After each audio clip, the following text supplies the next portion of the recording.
গিন্নিমা আমাকে ছুটি দিয়ে দিল। সে কি ওই মা তোমায় কিছু বলেনি? গিন্নিমা আগের মতো নেই, কোথায় যেন কি গন্ডগোল হয়ে গেছে। গিন্নিমা আগের মতো তোমায় ভালোবাসে না, তোমার কথা বললে রেগে যায়। আমাকে ছুটি দিয়ে এই সংসারের সব কাজ তোমাকে দিয়ে করাতে চায়। না না, এ হতে পারে না, তুই মিথ্যে বলছিস। মিথ্যে নয় গো বৌদিমণি, মিথ্যে নয়। গিন্নিমা আমায় ছুটি দিয়ে এই সংসারের সব তোমাকে দিয়ে। চুপ কর বাসন্তী, চুপ কর।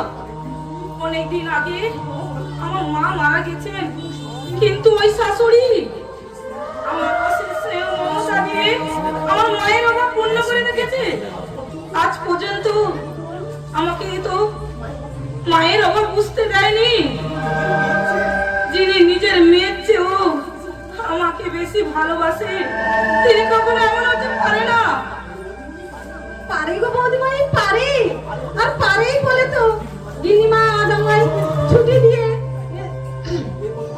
এরপরে তোমার উপরে হবে ও কত অত্যাচার। দেবীর মতন মানুষটা ধীরে ধীরে দানবী হয়ে। বাসন্তী, তোর এত সাহস, তুই কিনা আমার সামনে আমার গুরুজনকে অসম্মান কথা বলছিস? যা, চলে যা আমার সামনে থেকে। বৌদিমণি, এতক্ষণ আমি বুঝতে পারছি কেন তোকে মা ছুটি দিয়েছে। নিশ্চয়ই মা মুখে মুখে তর্ক করেছে। না গো বৌদিমণি, তুমি যে আজ প্রায় 2 বছর আসতে গেলে, একটা দিন আমাকে কারোর সঙ্গে তর্ক করতে দেখেছো? তোমাকে যে আমি বেশি ভালোবাসি, তাই তোমার জীবনে ঘটার আগে আমার মন অস্থির হয়ে ওঠে। বাসন্তী, আমাকে তুমি যেতে দিও না গো বৌদিমণি, তোমায় ছেড়ে আমি কোথায় থাকতে পারবো না। তুমি গিন্নিমাকে বুঝিয়ে বলো না, আমাকে একটা টাকা মাইনে দিতে হবে না। আজ থেকে এই বাড়িতে আমি বিনা মাইনেতে কাজ করবো। বাসন্তী, আমি তোমার দিদি পায়ে পড়ি, আমাকে তুমি যেতে দিও না। আহ, কি পাগলামো করছিস? পা ছাড়। আমি তোকে কথা দিচ্ছি, এ বাড়ি ছেড়ে তোকে কোথাও যেতে হবে না। হবে আরে চাকরানি কাজের মতো বিলাসিতা আর আমার নেই। এই বাসন্তী, তোকে এই বাড়ি থেকে এই বাড়ি থেকে চলে যেতে হবে। ও কি এ বাড়ির মালকিন? ও তোকে এই বাড়িতে রাখবে? কিন্তু বাসন্তীকে ছুটি দিলে এই বাড়ি এত কাজ কে সামলাবে মা? কেন? তুমি তো রয়েছো। আমি? হ্যাঁ, তুমি।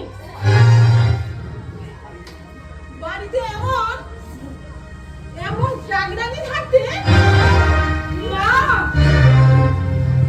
আপনি আমায় চাঁদরানী বললেন? তবে কি তোমার রাজরানী বলবো?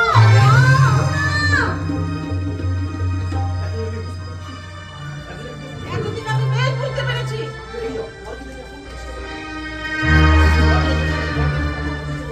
পরকে যতই আপন করার চেষ্টা করো না কেন, পর কখনো আপন হয় না। এসব আপনি কি বলছেন মা? আপনার কথা তো আমি কিছুই বুঝতে পারছি না। এখন তুমি কিছুই বুঝতে পারবে না, কিন্তু আমি সব বুঝে নিয়েছি। আমার প্রতি তোমার যা শ্রদ্ধা ভক্তি, সবই আমার ওই চাকরি থেকে থাকে। তাই আমার চাকরি নিয়ে শোনার সঙ্গে সঙ্গে তোমার আসল স্বরূপটা বেরিয়ে পড়েছে। চাকরির পরীক্ষাটা আমি আগেই নিয়েছিলাম। তাহলে সত্যি সত্যি চাকরি না থাকার পর আমার কি দুরস মিশতেই না। চাকরি চাকরি আমার আছে, তাই বলছি সামনে মাসে মাইনে পেলে তোর সব বাকি বকিয়ে মিটিয়ে দেবো। তুই এখন যা। ভয় গিন্নিমা, আমাকে এভাবে চালিয়ে দেবেন না, আমাকে কোনো মাইনে দিতে হবে না।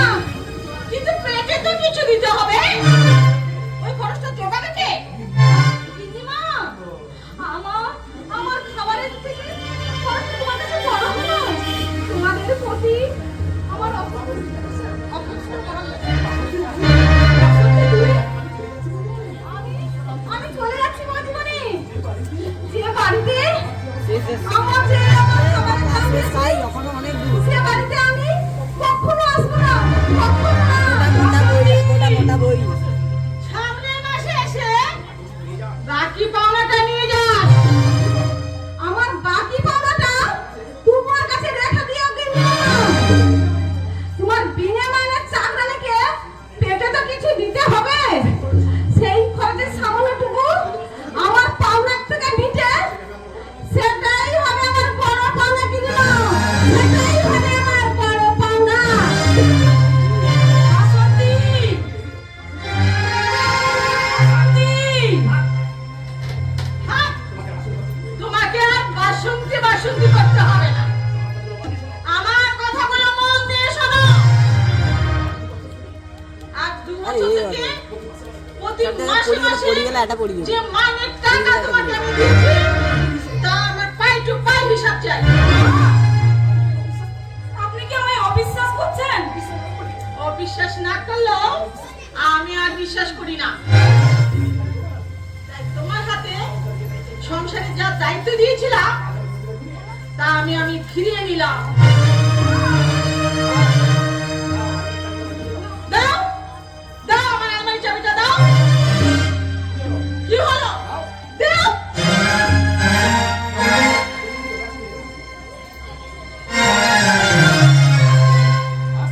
আজ থেকে এই বাড়ির সমস্ত কাজ, বাসন মাজা, কাপড় কাচা, রান্না করা, সব একটু দাঁড়া আইসি। তুমি করবে।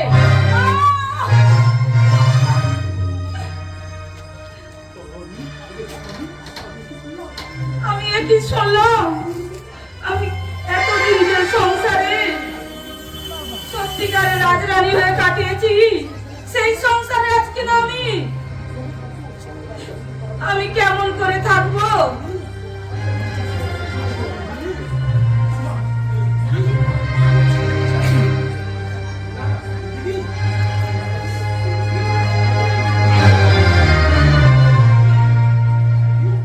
দিদি, দিদি, আরে সীমা, কখন এলি? এই তো এলাম। তুই কেমন আছিস দিদি? ভালো, খুব ভালো। কেন ভালো থাকবো না? দেবতার মতন স্বামী পেয়েছি, দেবীর মতন শাশুড়ি পেয়েছি, এরপরে কি কেউ খারাপ থাকতে পারে? সত্যি দিদি, তোর সুখ দেখে আমার হিংসে হয় রে। তোর শাশুড়ি তোকে যতখানি ভালোবাসেন, তার চেয়ে হয়তো আমার মা হয়তো এতখানি ভালোবাসতেন না। এসব কথা থাকছি মা, সুখ দুঃখ সবই ভগবানের আশীর্বাদ। তা ওখানে কে কেমন আছে রে? দাদা, বৌদিরা, মিষ্টি সবাই ভালো আছে তো? হ্যাঁ, ভালো হয়তো আছি, কিন্তু সুখে নেই রে দিদি। তার মানে ছোট বৌদি চাকরি পাওয়ার পর থেকে কেমন যেন পাল্টে গেছে। বন্ধু অসহায় বড়দাকে অসম্মান করে বড় বৌদিকে যা তা কথা শোনায়। মিষ্টির ছায়াটা পর্যন্ত সহ্য করতে পারে না। মিষ্টির ছোঁয়া লাগলে আজ তার দামি শাড়িটা নাকি নষ্ট হয়ে যায়। ছোট বৌদির এত অধঃপতন হয়েছে? অথচ বড়দা যখন ভালো ছিল, ওই ছোট বৌদির জন্য কত কিছুই না এনে দিয়েছে। বড়দা বেকার বলে বড়দা ছোট বৌদির জন্য ছোট বৌদির কোনো অভাব বুঝতে দেয়নি। বাজারের সবচেয়ে দামি শাড়িটা তার জন্য এনে দিয়েছে। ছোট বৌদি চাকরি পাওয়ার পর থেকে সেই দেখতুল্য মানুষটাকে আজ আর মানুষ বলে মনে করে না দিদি। চাকরি পেয়ে ছোট বৌদির এত অধঃপতন হয়েছে? শুধু তাই নয় রে দিদি, আমি তার প্রতিবাদ করতে গিয়েছিলাম বলে ছোট বৌদি আমাকে ও বাড়ি থেকে তাড়িয়ে দিয়েছে। তাই আমি ও বাড়ি ছেড়ে চিরদিনের মতো আমি চলে এসেছি। সীমা, তোর বাড়িতে আমার কিছুদিন থাকতে দিবি দিদি? তুই এখানে কোথায় থাকবি? এই ছোট্ট বাড়িটার মধ্যে আমি যে কি কষ্টে রয়েছি। তাছাড়া তো জামাইবাবু এখন অফিসের কাজে আছে, তাকে জিজ্ঞেস না করা পর্যন্ত। ও, এখানেও তাহলে আমার জায়গা হলো না? তুই আমাকে ভুল বুঝিস না সীমা। ভুল বোঝা নয় রে দিদি, বরং আমি ভুল করলাম। তোর শাশুড়ি স্বামী থাকতেও তুই তো এবারে মালিক নস যে তোর কথাতেই সীমা, আমি কলকাতায় রানু মাসির কাছে যাবো ভাবছি। ওখানে যাওয়ার মতো গাড়ি ভাড়ার টাকা আমার কাছে নেই, তাই বলছিলাম তুই যদি আমাকে সখানেক টাকা দিস। টাকা? হ্যাঁ টাকা। যে টাকা তুমি মায়ের মাইনের টাকা থেকে লুকিয়ে চুরি করে জমানো টাকা, আর যে টাকা তুমি প্রতি মাসে মাসে তোমার বাপের বাড়িতে পাঠাও, আর সেই টাকা এ মাসে পাঠাতে পারোনি বলে তোমার বোন বুঝি নিতে এসেছে। কি বলে ঠাকুরজি? মায়ের মাইনের টাকা চুরি করে আমি বাপের বাড়িতে পাঠাই? নয় তো কি, তোমার বড়টা পঙ্গু, ছোট বেকার, তাহলে এত বড় সংসারটা চলছে কি করে? নিশ্চয় তুমি আমাদের সংসারে খরচে টাকা থেকে তোমার বাপের বাড়িতে পাঠাও। কে বলেছে এসব কথা? বলবে আবার কে? নিজের কানেই তো শুনলাম তোমার বোন তোমাকে টাকা দিয়েছে। হ্যাঁ, টাকা আমি চেয়েছি, কিন্তু সেটা দাম হিসেবে নয় পিঙ্কি, টাকাটা আমি ধার হিসেবে চেয়েছি। সাধ্যের মাল সাথে হবে না, ধরা পড়ে গিয়ে এখন বলে কিনা ধার চাইছি। ঠাকুরজি, এই শয়তানি, কত টাকা আমাদের সংসার থেকে মেরেছিস? মায়ের মাইনে তুমি কত টাকা মেরেছিস? বল বলছি। বিশ্বাস করো ঠাকুরজি, মায়ের একটা মাইনের টাকাও আমি এমনকি নিজের প্রয়োজনে খরচ করলে সেটা আমি মাকে জিজ্ঞেস করে নিই। মিথ্যে কথা। এই হ্যাঁ বড় ছোট লোকের মেয়ে, বল কত টাকা আমাদের সংসার থেকে মেরেছিস? এই ভদ্রলোকের মেয়ে, ভদ্রভাবে কথা বলতে। ও তোমাদের বাড়ির বউ, কাজেই ওকে তোমরা যা খুশি বলতে পারো, ওকে তুমি যা খুশি গালাগালি দিতে পারো, কিন্তু তা আমি সহ্য করবো না। কি করবি না ছোট লোকের মেয়ে? এই ছোট লোকের মেয়েটা তোমার মতো ভদ্রলোকের মেয়েকে একটু ভদ্রতা শিখিয়ে দেবে। এই শয়তানি, খবরদার।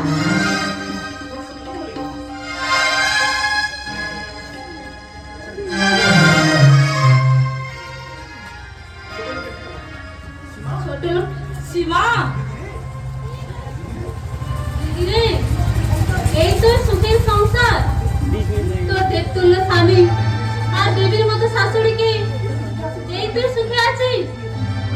তুই ওখান থেকে চলে যা সীমা, আর কখন এখানে আসবি না। তোকে আর বলতে হবে না রে দিদি, মানুষ মানুষের ঘরে আসে, অমানুষের ঘরে নয়। কি? এখন আমি বেশ বুঝতে পারছি কেন তুই আমাকে এখান থেকে না রাখার জন্য মিথ্যে অজুহাত খাড়া করেছিস, কেন টাকা ধার চাইতে তোর চোখ মুখে এমন অস্বাভাবিক হয়ে উঠেছিল। সীমা,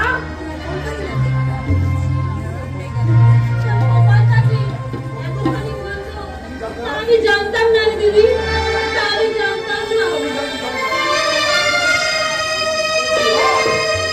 সীমা, যাস রে বোন।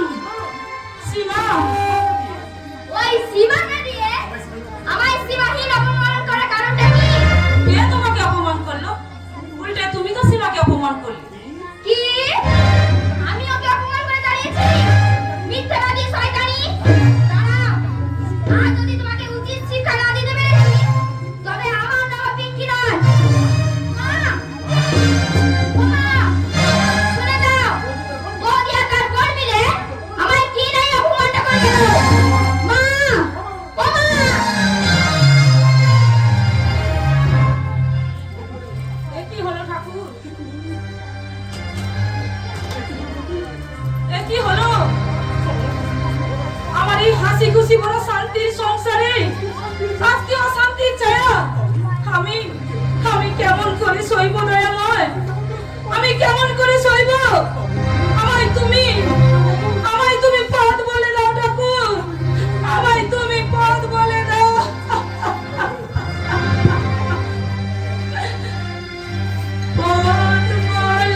কোন পথে গেলে মাগো সান্তনা পায় প্রাণ, দাও বলে দাও